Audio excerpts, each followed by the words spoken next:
We are, of course, sitting amidst Helēnas Celmiņas work, and you are a person who has collaborated with Helēnas Celmiņas, writing a kind of a poem, essay, well, I guess it is a poem that's published in the catalog. How did this collaboration come about, and have you known Helēnas Celmiņas for a long time? And How do you pronounce her first name? Helēna, Vija. I'm very sorry. I'm sorry. There is another Celmiņas, but no. Sorry. Yeah, I always call her Vija. You are absolutely right, and I just stuck a foot firmly in my mouth. Oh, okay. No, the way it came about actually was I hadn't met Vija or Helen before this collaboration began.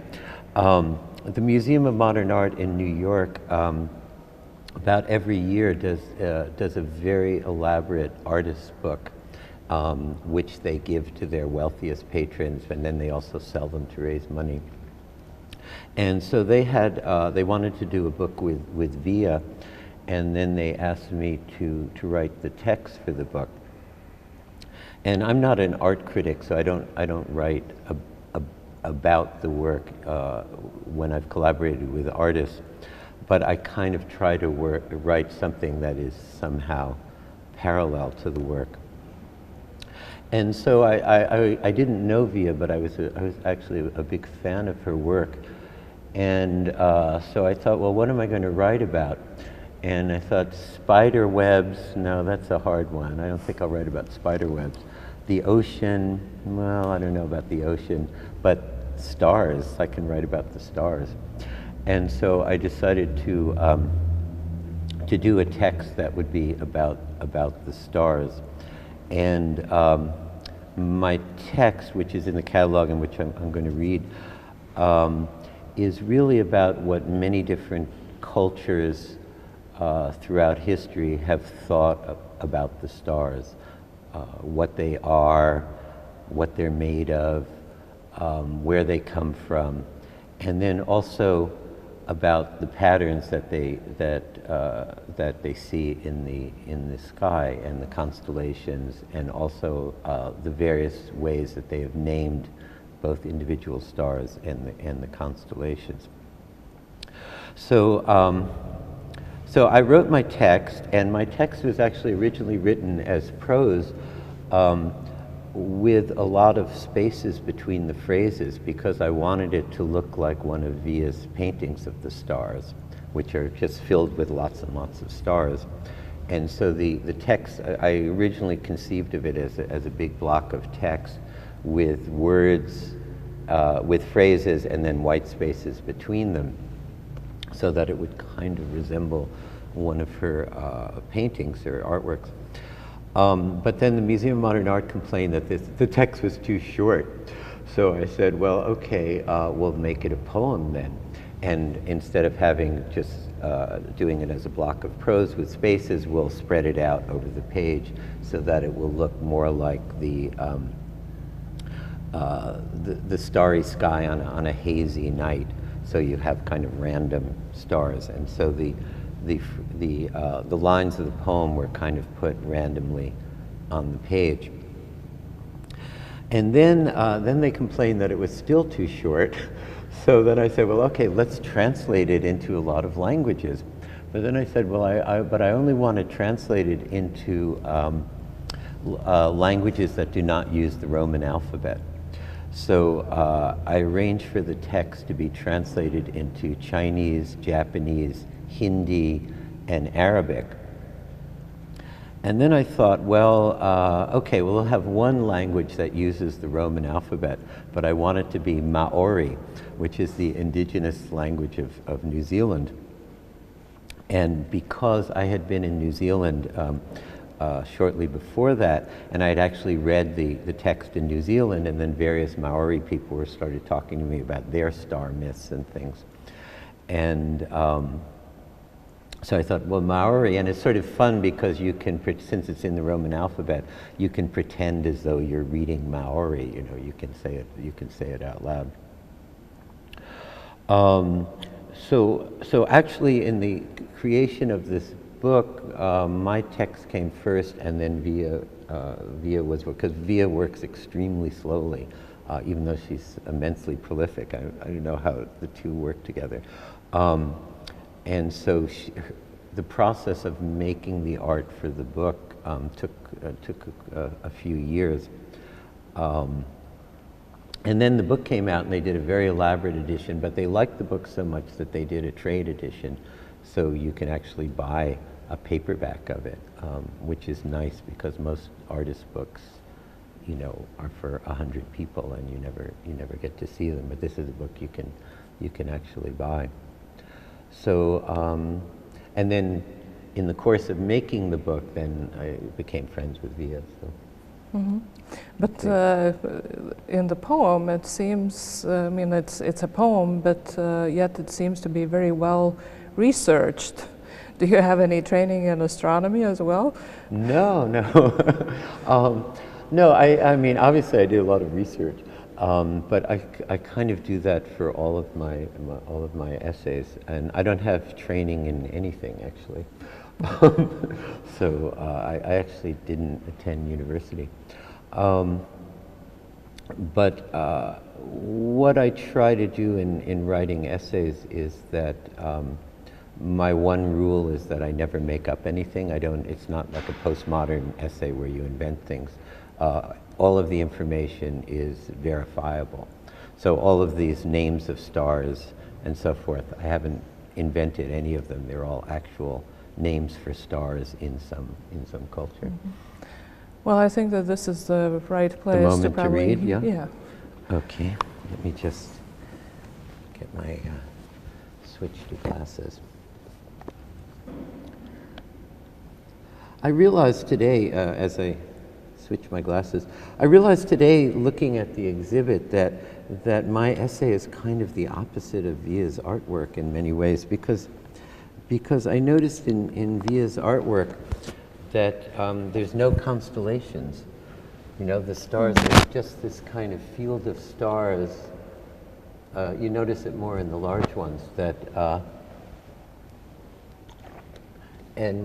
and so they're kind of stars without history in a way. Yes, and yours is all history. And mine is all. And mine has very much of the presence of what people are seeing when they see the stars. And I mean, there's a kind of a historical or cultural context to it. And these are much more, what shall I say, the pure stars. Okay. And this is, takes about 10 minutes or so to read. The stars. The stars, what are they? They are chunks of ice reflecting the sun. They are lights afloat on the waters beyond the transparent dome. They are nails nailed to the sky. They are holes in the great curtain between us and the sea of light. They are holes in the hard shell that protects us from the inferno beyond. They are the daughters of the sun. They are the messengers of the gods. They are shaped like wheels and are condensations of air with flames roaring through the spaces between the spokes.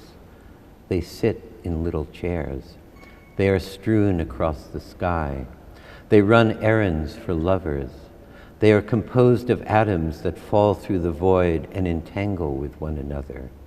They are the souls of dead babies turned into flowers in the sky. They are birds whose feathers are on fire. They impregnate the mothers of great men. They are the shining concentrations of spirit breath made from the residues left over from the creation of the sun and moon.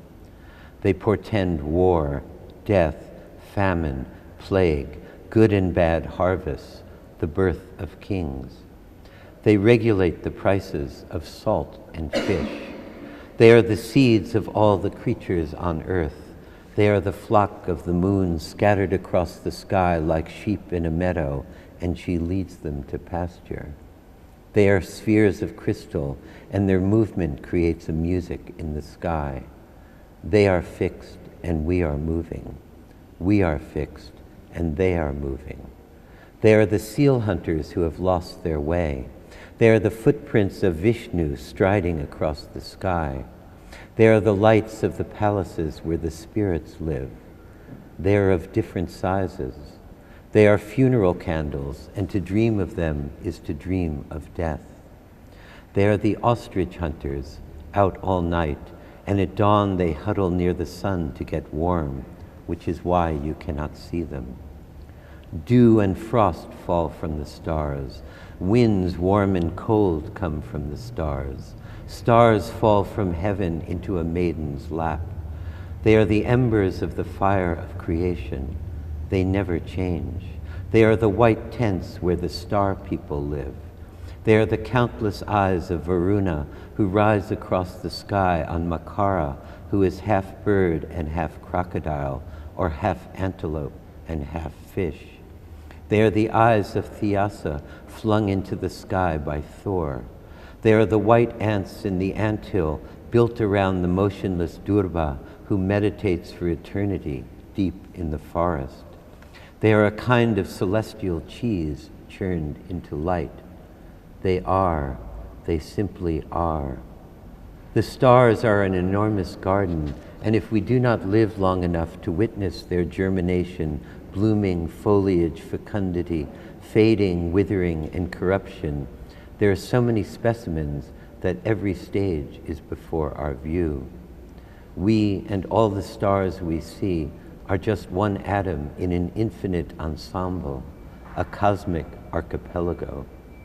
The sky is like a millstone turning, with the stars like ants walking on it in the opposite direction. The sky is like the canopy of a carriage, with the stars strung like beads across it. The sky is a solid orb, and the stars the perpetual illumination of the volcanoes upon it.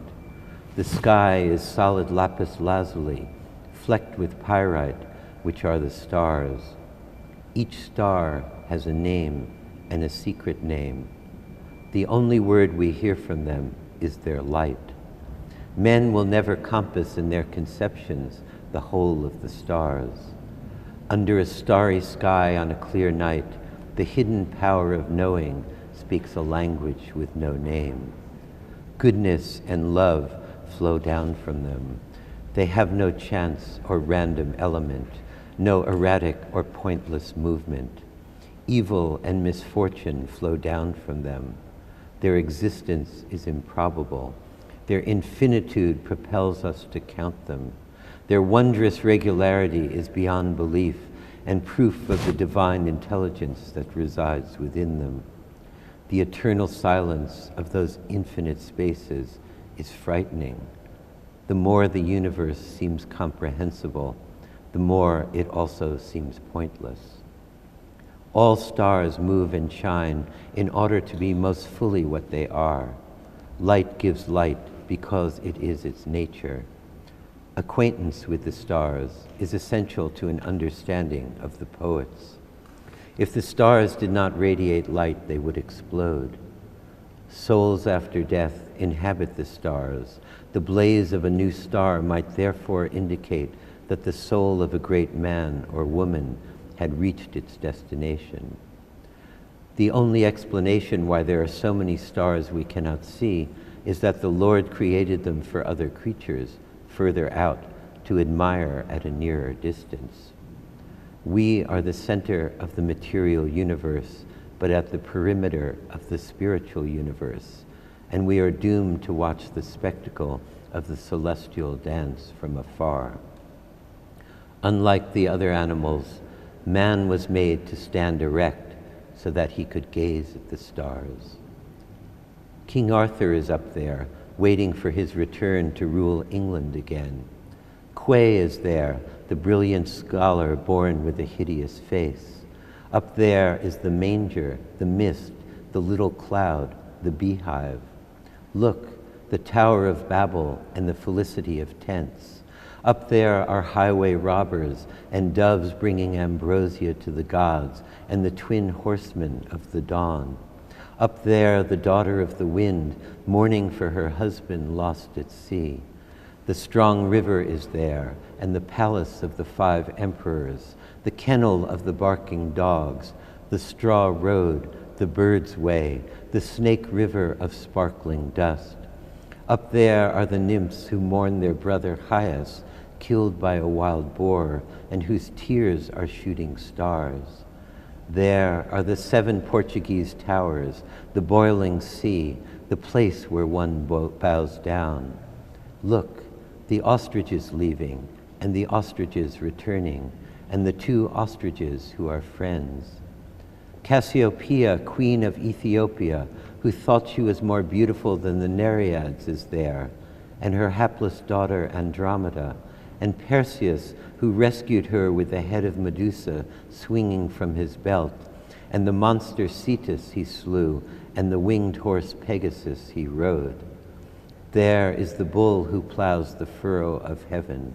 Up there is the hand stained with heaven, the lake of fullness, the empty bridge, the Egyptian X. Up there is the butcher's shop, the easy chair, the broken platter, the rotten melon, the light of heaven. Hans the wagoner, who gave Jesus a ride, is there, and the lion who fell from the moon in the form of a meteor. Up there, once a year, 10,000 magpies form a bridge so that the weaving girl can cross the river of light to meet the ox-herding boy. There are the braids of Queen Berenice, who sacrificed her hair to assure her husband's safety. Up there is a ship that never reaches safe harbor, and the whisperer, the weeping one, the illuminator of the great city, and look, the general of the wind. The Emperor Mu Wang and his charioteer Cao Fu, who went in search of the peaches of the western paradise, are there. The beautiful Callisto, doomed by Juno's jealousy, and the goddess Marici, who drives her chariot led by wild boars through the sky. There are the sea goat, the Danish elephant, the long blue cloud-eating shark, and the white-boned snake. Up there is Theodosius, turned into a star, and the head of John the Baptist turned into a star, and Li Po's breath, a star his poems make brighter. There are the 2 gates, one through which the souls descend when they are ready to enter human bodies, and the other through which they rise at death. There a puma springs on its prey, and a yellow dragon climbs the steps of heaven. Up there is the literary woman, the frigid maiden, the moist daughters, and the head of the woman in chains. There is the thirsty camel, the camel striving to get to pasture, and the camel pasturing freely. There the crown of thorns, or the crown that Bacchus gave Ariadne as a wedding gift. Look, the horse's navel, the lion's liver, the balls of the bear. There is Roni, the red deer, so beautiful that the moon, though he had 27 wives, loved her alone. Up there, the announcer of invasion on the border, the child of the waters, the pile of bricks, the exaltation of piled-up corpses, the excessively minute, the dry lake, the sacks of coals, the 3 guardians of the heir apparent, the tower of wonders, the overturned chair. Up there is the broken circle that is a chipped dish, or a boomerang, or the opening of the cave where the great bear sleeps. There is the star of 1,000 colors, the hand of justice, the plain and even way. There is the double-double. There the roadside inn. There the state umbrella. There the shepherd's hut. There the vulture. Look, the winnowing fan. There the growing small. There the court of God. There the quail's fire. There St. Peter's ship and the star of the sea. There, look, up there, the stars. Thank you.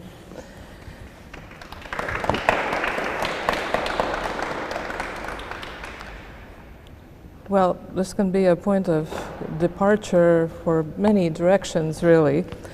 But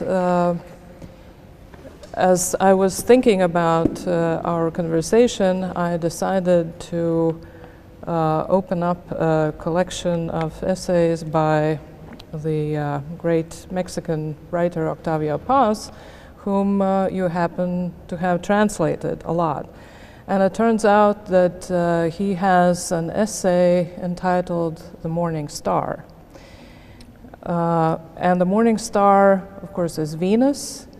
And Venus represents love. And actually, the essay is mostly about love and how what holds the Western civilization together in certain ways is the image of love. And if we lose that, then that's going to be more devastating than the collapse of our political or economic systems. But anyway, he then goes on to say that for Jesus, Satan was a spark fallen from heaven, and for Saint Jerome, Lucifer was, the same. I'm trying to imagine where this question is going. And the question is going to his conclusion. He says that for the Romantics, that represented Lucifer was rebellion. Mm-hmm. And basically now rebellion is over and we're living in twilight. Do you agree that we live in twilight? Okay, I thought you were going to ask me if I'm a Satanist. Well, I could ask you that, but I shudder to think what you might answer. Yeah, well, but of course, Venus is completely different in Aztec mythology because the calendar stone is actually the 584 days of the revolution of Venus,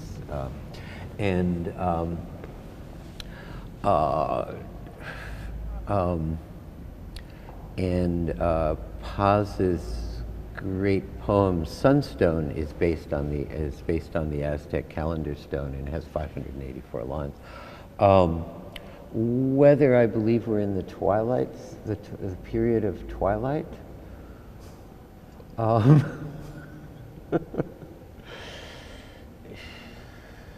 Yeah. I think that what he meant was that the great movements in art and literature are over. I mean, that kind of rebellion, that kind of spark. That there are personalities that may sparkle, but as separate, but there are no constellations. Yeah, but I mean, I never believe that anything is over, I mean, you have periods, where it goes up and down, obviously. And, we're constantly hearing, well, fiction is over, poetry's over, art is over, everything is over. Usually depending on how old you are when you say that. So obviously in the 20th century in modernism, you have this tremendous flourishing of movements, and I don't think we're in a moment of tremendous movements. I also think that in the current, well, let's say in the first half of the 20th century, all of the interesting ideas came from the arts. And in this moment, I would say that all of the interesting ideas come from science. And because basically, the more we are able to measure the universe and to measure the human brain and DNA and all of these things, the more mysterious it has become. And they now think that the universe is something like 90% dark matter. And what is in the dark matter, So it's basically, if you think of the kind of universe that Dante lived in, everything was explained. and we who can measure the universe much better than was done in Dante's era, live in a much more mysterious universe.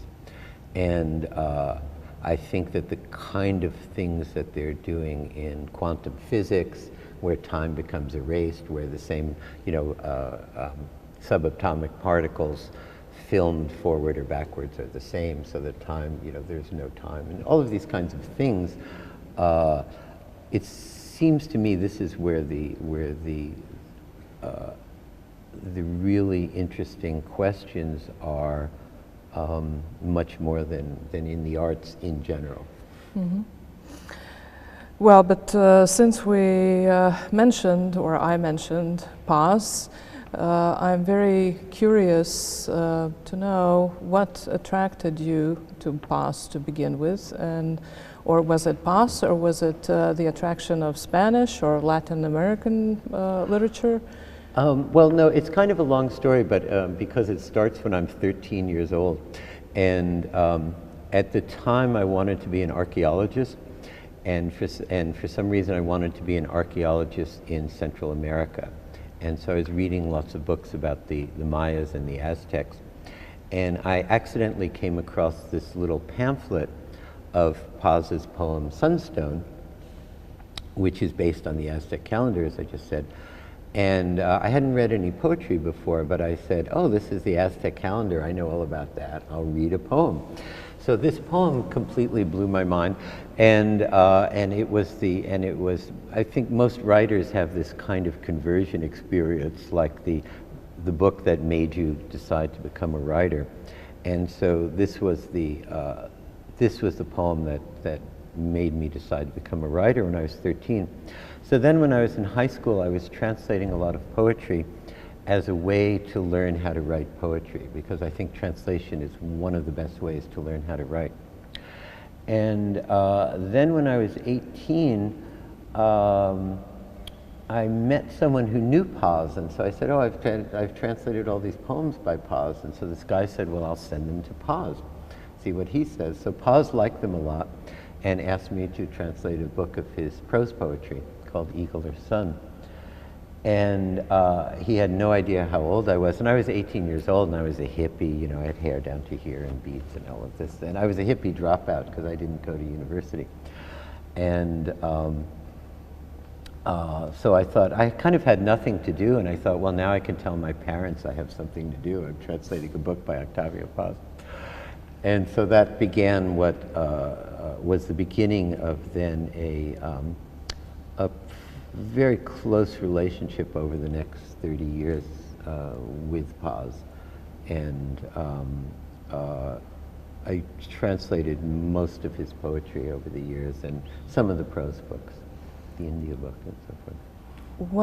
Was there something that you found particularly difficult to translate? I mean, conceptually, not, I'm not asking about words or anything like that, but I mean, it is difficult sometimes to relate the paradigm of one culture into another. And even though Mexico and the United States are geographically close, and there is some similarity between the languages, still these are two very different cultures. Yeah, I don't think it's a cultural difference. I mean, first of all, Paz is an international poet in that sense. He's not really a regional poet. I mean, there's a lot of Mexican things in it. But he's somebody who's very much writing within the tradition of international modernism. But I think there's a difference. I mean, there's a kind of difference in style and Spanish. There's a kind of Spanish rhetoric that becomes difficult to translate in English because English is so precise. Mm-hmm. And English has more words than any other language. And so you have to, you translate into English, you translate both ways, so you know that there is this problem of, say, for every given French word, French has the fewest, I think, of the Western languages. For every given French word, there's at least 20 English possibilities, and so you have to kind of, and very subtle nuances among them. And then there's a kind of abstract rhetoric in Spanish that can become difficult to translate into English, because English is always extremely, it's a good Protestant language, you know, it's a good, much very concrete in that sense, you know. I read somewhere, or maybe heard on a podcast, I don't know which, where you talk about how translations, I mean, kind of a history of translations into American English, and you say that it is periods when Americans kind of are not very proud of themselves and are not full of themselves, that there's more space for translating, like in the 60s, but starting from the 20s and 30s when a lot of poets went to live in Europe. And then you say, and then around 1975, there were no translations, and now, I think you said that in the Bush era, that you know, Bush is now yeah, the Bush impetus was great for translation. No, it's very curious that in various cultures, one of the spurs for translation is a kind of cultural inferiority complex. And if you look at Germany in the 18th century, for example, they felt that, well, German did not have this tradition the way French does, and therefore we don't have any great works in our language, therefore we are the perfect language for translation. And because our language doesn't have all of this historical baggage. And so they started translating a great deal, particularly from Persian and things like that. And then, of course, along with that became the rise of German Romanticism, you know, and this whole idea of world literature, right? About literaturas. And the United States, curiously, has this, if you look at American, especially American poetry, in the beginning of the 20th century, there's this tremendous cultural inferiority complex in the United States compared to Europe. Many of the writers, of course, go to live in Europe. They feel that America doesn't have a real literature, you know, obviously the way Europe does. And there's a tremendous amount of translating. Then the second great period of translation is during the Vietnam War, when most intellectuals, I would say, were embarrassed to be Americans. And it's a kind of, translation became part of the counterculture. The counterculture was all about being sick of America, this America that was you know, bombing the hell out of this country, Vietnam. Also, it's the period of the civil rights struggle. And the counterculture was all about becoming interested in and embracing other cultures. So that included Native Americans, things foreign in general, Eastern philosophy, and so forth. And one of which was the translation of poetry. Became part of this, of the kind of general movement away from the United States among intellectuals and among poets. So basically, in the period up to around the mid-70s, almost every American poet translated something. And there are very few exceptions of poets who never translated anything. Then you have a kind of period of complacency in the last 25 years of the 20th century, and the poets basically stopped translating except for the older poets who had been translating in the 1960s. And then suddenly, with the arrival of George Bush and the war in Iraq, you know, Americans were embarrassed to be Americans again. And once again, they started thinking, well, let's find out what the rest of the world is thinking about. And so suddenly poets began translating again. And in the last 15 years or so, you have a tremendous flourishing of translation in the United States. Many new presses devoted to translation, many new books coming out. So once again, translation is very much alive in the United States after a kind of quiet period. But on the other hand, the United States translates much less than any European country. Mm-hmm. It's quite, and the other reason for that is because since the U.S. is a multinational country, there's more interest, say, in a Chinese-American writer than in a Chinese writer, and in a Mexican-American writer than a Mexican writer, and so mm-hmm. forth. So they feel that they get their multiculturalism through hyphenated Americans than, you know, than through actual foreign writers. Yeah. You also translate from Chinese. How did that happen? And yeah, well, I only got you interested I studied Chinese for a number of years, but the problem with Chinese is it's so difficult. You really either devote your life to it or you don't. And I was too much of a dilettante. So, but I translate this poet Beidao, who is a poet who's been in exile since Tiananmen Square, though only in the last year has he been allowed to return to mainland China.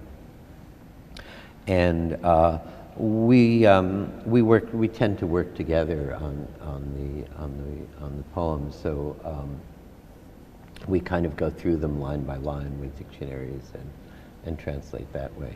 Mm-hmm. So. How would it's a you kind of collaborative, and Chinese is you know, has lots of problems of translating because, first of all, there's no difference between singular or plural in Chinese. So when I'm working with him, I'll say, well, do you mean one trumpet or many trumpets? And he said, I don't know. I didn't have to think of that when I wrote the poem. And there's also no verb tenses in Chinese. So it's, you know, present, past, future is the same. So then he has to decide, you know, or we somehow have to decide where this verb is taking place in time. And it's something that he doesn't even have to think about. Right. And Chinese is much more condensed too, so that you can do lots of things in Chinese that you can't do in English, so that the meaning of the second line, I mean, the first line continues into the second line, but also can be a new line and so forth. I mean, so it's complicated. In what ways do you think that your translations affect your own writing? I don't think they do really, because I tend to write prose and I translate poetry. And the only prose I've really translated is the essays of Borges. And I did that after I'd been writing essays for many years. So I don't think it's really affected it at all.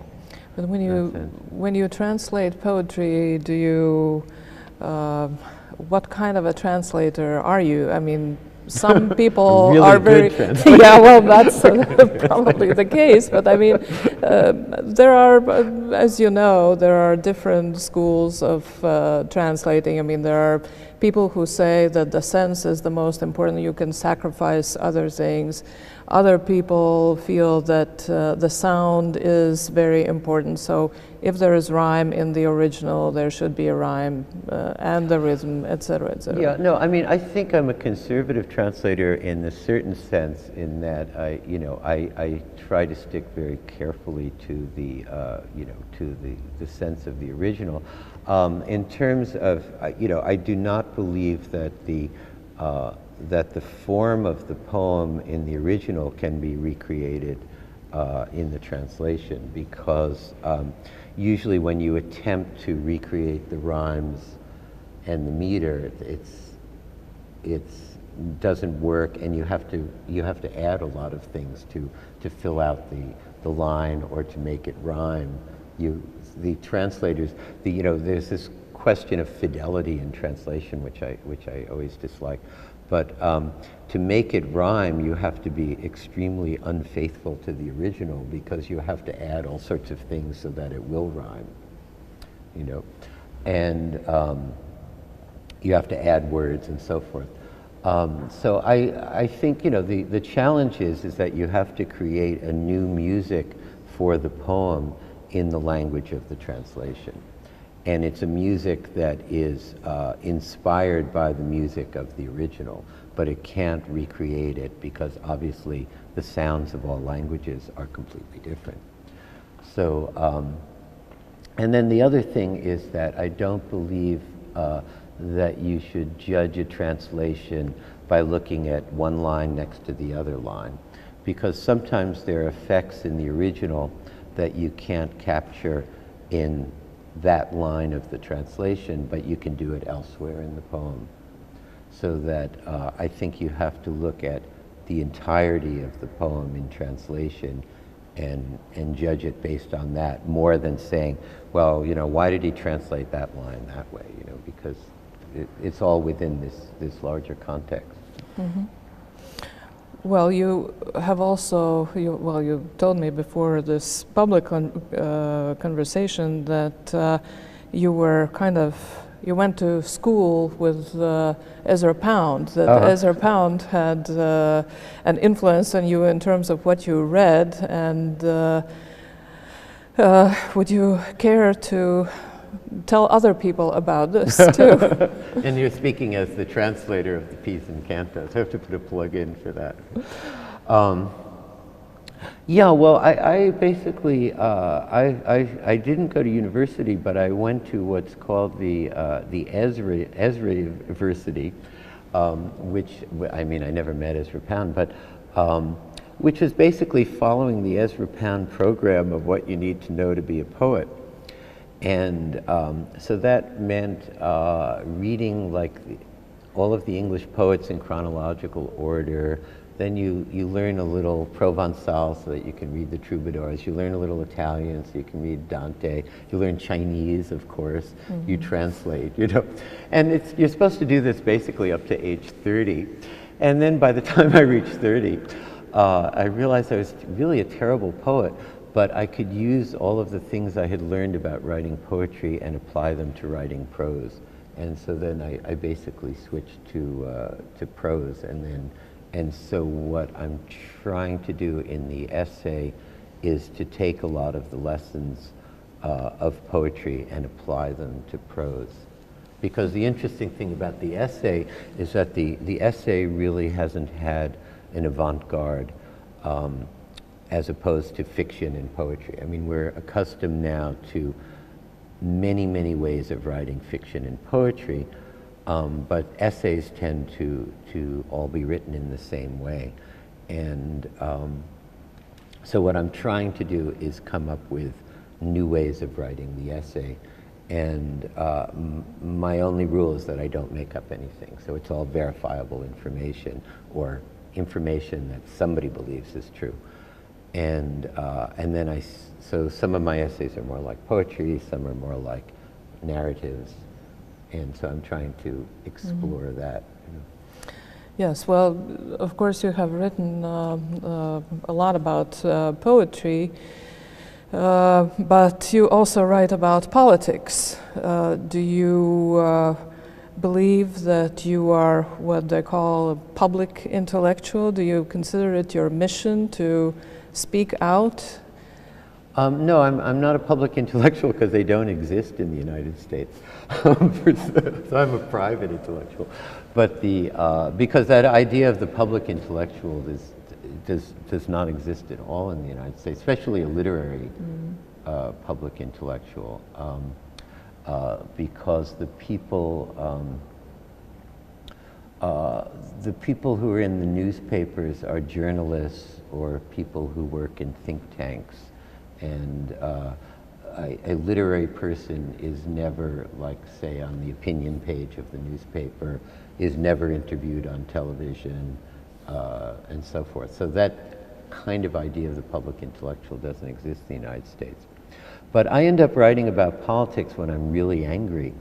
And so, you know, during the Bush years in the Iraq War, I was very angry. So, and I was writing articles for foreign newspapers and magazines about what was going on in the United States, basically to demonstrate that the United States was not a monolith of opinion, and you know, everybody there was supporting the war and so forth. And so then these articles were translated into 30 languages, and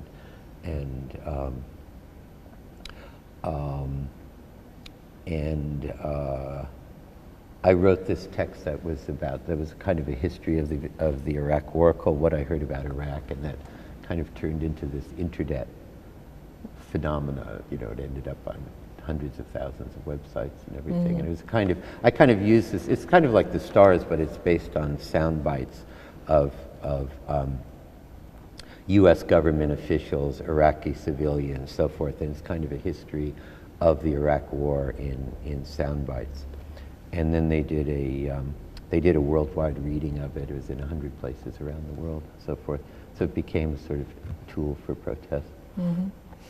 Well, you also have written, well, I would say, a hilarious review of George W. Bush's memoir, Decision Points, and you start out by juxtaposing George W. Bush to Foucault. Would you say that it's fair to compare the two? Yeah, totally. No, the reason why is, well, you know, I got asked to review, this is the London Review book, so I guess it's on their website, you can see it. I was asked to review the so-called memoir of George W. Bush, Decision Points. Now, obviously, this, the George Bush's memoir is not written by George Bush, and it's written by an unknown team of people. So then I thought, well, this, you know, this fits perfectly into French theory and the whole idea of the death of the author. I mean, now here is a book that is clearly not produced by any author. So I had a lot of fun, you know, comparing, you know, taking quotes from Foucault and comparing it with George W. Bush. You know? So that's so, you know, this is the first. Yeah, this is the true non-authorial book in that sense. You know. Yeah. Well, but it's curious that all the reviews of the book tend to talk about it as though Bush had actually written it. You know, and so they, you know, they refer to it, and then Bush says this and Bush says that. Well, obviously Bush, you know, has probably never read a book in his life. You know, and that. You know, this assumption for these kinds of books by politicians that they are actually the author and not just a name that's put on it, you know. Maybe there never was a George W. Bush. Maybe it was a figment of some imagination. Well, during the Bush years, of course, there was a lot of criticism that one heard when one went to the States and talked to practically anyone. So, of course, it's interesting to know whether things have changed in terms of the general, I don't know, mindset now that it's a different administration. And what do you think of Obama? Well, you know, that's a complicated question in terms of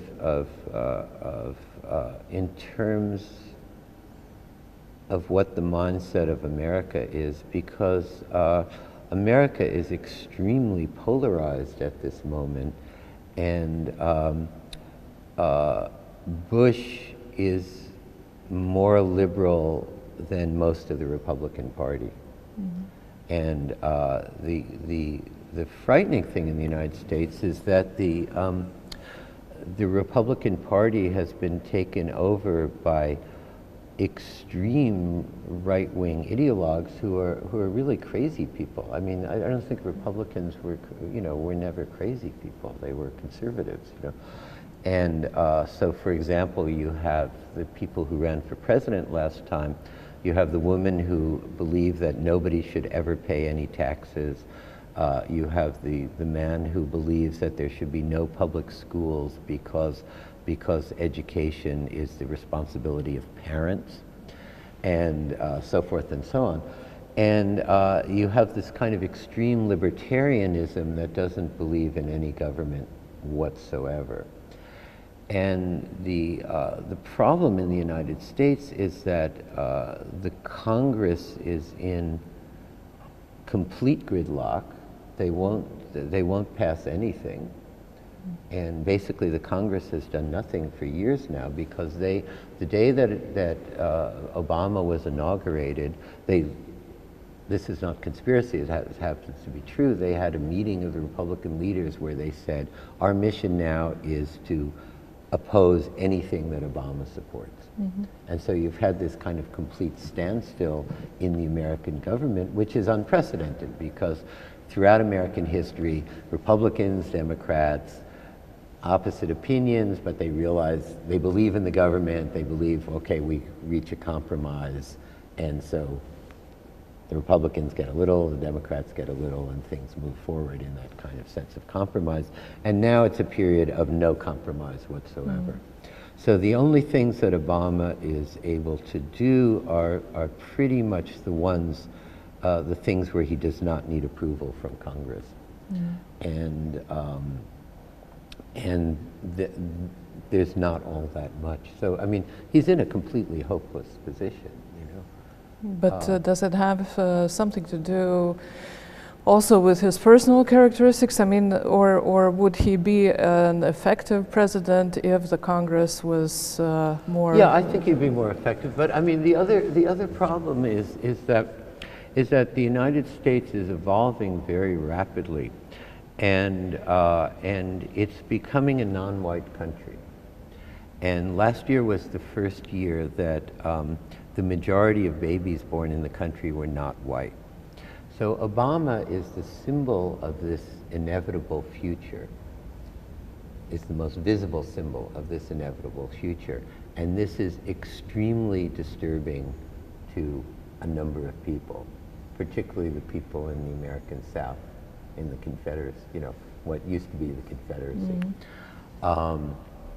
And so this is the future, this is coming, and they can't do anything about it. And so I think the kind of hatred of Obama, which is really unprecedented. I mean, there's never been an American president so derided by certain segments of the population. Except Bush.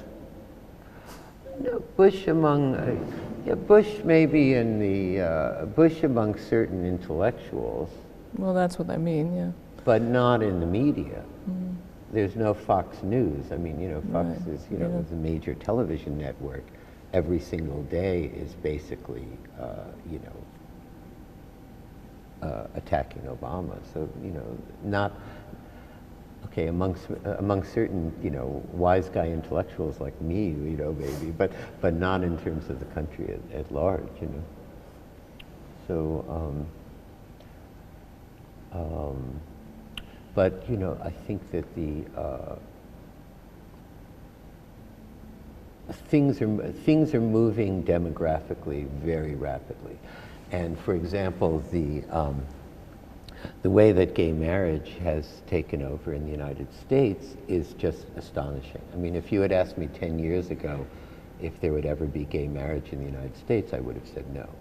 And now it has moved with incredible speed because all of these social changes are happening because all of the issues that were terribly important to a previous generation are not things that upset people who are under 30 or under 40. Mm-hmm. So gay marriage, abortion, birth control, reproductive rights, all of those kinds of things, the new generation is completely different about that And so these demographic changes are happening very rapidly in the United States. So my last question, and then we can turn to the audience for questions, would be how all of this is affecting literature and the arts. I mean, the demographic changes, the political changes.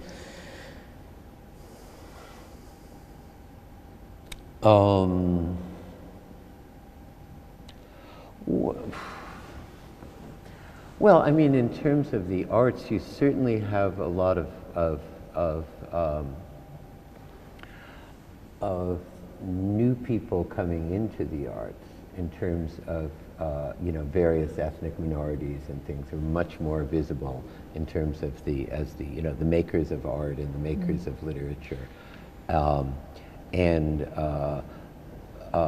less ghettoized than they were before. You also have this curious, I mean, which we haven't talked about, is that, you know, this is an era of mass migration, and you have a lot of people who are writing in English now for whom English is their second language, such as you know, and this is a very interesting phenomena, because that it didn't really happen before. There were one or two exceptions, Nabokov, Conrad, and so forth. Now you have lots of people writing, and they are discovering new ways of writing English, and I think this is a tremendously interesting phenomena. It's also happening in French. It's happening in German. You know, you have the wonderful writer Yoko Tawada, who's Japanese, who writes in German now. You know, and most of the interesting French writers are from the Francophone countries and so forth. So it's, you know, I think literature always flourishes when you have lots of new people writing in the language.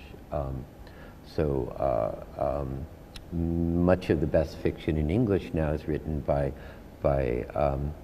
writers from the Indian subcontinent. I mean, India, Pakistan, Sri Lanka, and Bangladesh, and this is tremendously healthy, I think, for a language. Okay, thank you very much. Oh, thank you. And now, if anyone has any questions, please go ahead. And if somebody would like to ask the question in Latvian, I can translate.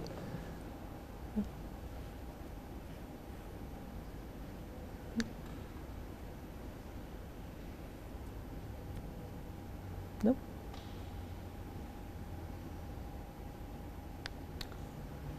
Okay. Very shy. I thought Latvians were bold people. Of course. They're just deep in thought right now. They're deep in thought, yes, they're meditating. Okay, well, then thank you again for listening to us. Paldies. Thanks for coming.